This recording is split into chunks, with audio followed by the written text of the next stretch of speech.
Berikutnya, Saudara, sejumlah informasi kriminal dari berbagai daerah kami rangkum dalam Buser 6.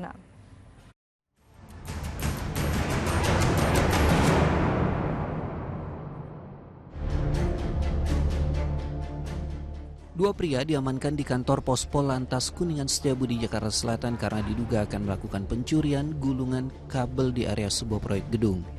Peristiwa ini berawal saat seorang petugas keamanan proyek mencurigai gerak-gerik pelaku yang masuk tanpa izin ke dalam areal proyek.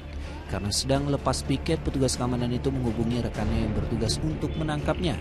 Guna pemeriksaan lebih lanjut, kedua pria tersebut langsung dijemput polisi untuk dibawa ke Polsek Setiabudi, Jakarta Selatan bersama gulungan kabel sebagai barang bukti. Sebuah rumah di Desa Ciawi, Kecamatan Ciawi, Tasikmalaya, Jawa Barat yang ditinggal penghuninya ke Bandung untuk menengok anaknya disatroni maling. Korban baru mengetahui rumahnya dibobol maling setelah melihat rumahnya berantakan dan jendela kamar terbuka Senin pagi.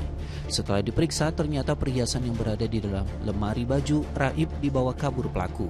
Diperkirakan kerugian akibat pencurian ini mencapai 100 juta rupiah. Korban berharap polisi bisa segera menangkap pelaku. 5 anggota sindikat pencurian kendaraan bermotor asal Lampung ditangkap aparat Polsek Tambora, Jakarta Barat. Sindikat curanmor terungkap setelah polisi melakukan pengembangan dari penangkapan satu mobil truk pengangkut kasur berisi 2 sepeda motor hasil curian di kawasan Kebonjeruk, Jakarta Barat. 2 sepeda motor disembunyikan pelaku di dalam bak truk yang ditutupi kasur dan ditutupi terpal. Dari hasil pengembangan ke pihak penadahnya, polisi menyita 4 unit sepeda motor. Seluruh barang bukti diamankan di Polsek Tambora termasuk kelima tersangka. Seorang pria asal Jombang, Jawa Timur diringkus Satreskrim Polrestabes Surabaya karena mencuri mobilnya sendiri di salah satu mal di Surabaya. Modusnya, pelaku menggadaikan mobilnya kepada seorang sebesar 30 juta rupiah dan pelaku sengaja memasang GPS untuk mengetahui keberadaan mobil. Saat mobil diparkir di sebuah mal di kawasan Jalan Ahmad Yani, Surabaya, Jawa Timur, pelaku langsung mendatangi lokasi dan membawa kabur mobilnya dengan menggunakan kunci cadangan. Meski tak dapat menunjukkan bukti parkir di pusat perbelanjaan tersebut, namun pelaku bisa meyakinkan petugas parkir dan keluar dengan membawa mobilnya. Pelaku mengaku nekat mengambil kembali mobilnya yang telah digadai karena untuk mempersiapkan transportasi istrinya melahirkan. Setelah buron hampir sepekan lamanya, penyidik Satreskrim Polresta Bandung akhirnya menangkap 2 pelaku begal, yakni Jaka Iswadianto dan R. Ironisnya, kedua pelaku adalah ayah dan anak yang kompak melakukan pembegalan.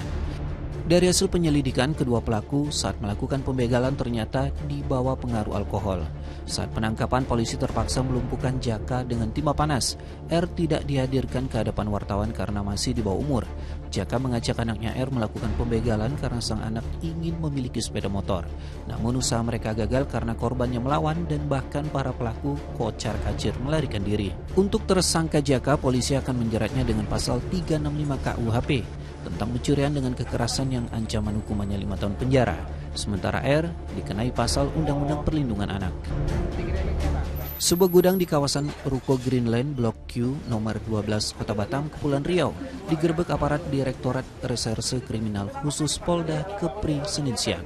Hasilnya ditemukan 100.000 lebih produk kosmetik yang diperkirakan beromset miliaran rupiah. Menurut polisi, pemilik barang bernama Cindy Mega Putri membeli produk kosmetik ini melalui situs jual beli online yang dikirim secara bertahap ke Batam. Lalu produk ini diperjualbelikan kembali melalui online. Diduga barang impor tersebut ilegal karena tidak mengantongi izin edar dan izin konsumsi dari BPOM. Selain menyita barang bukti, polisi juga mengamankan 4 orang diantaranya karyawan administrasi dan pemilik barang.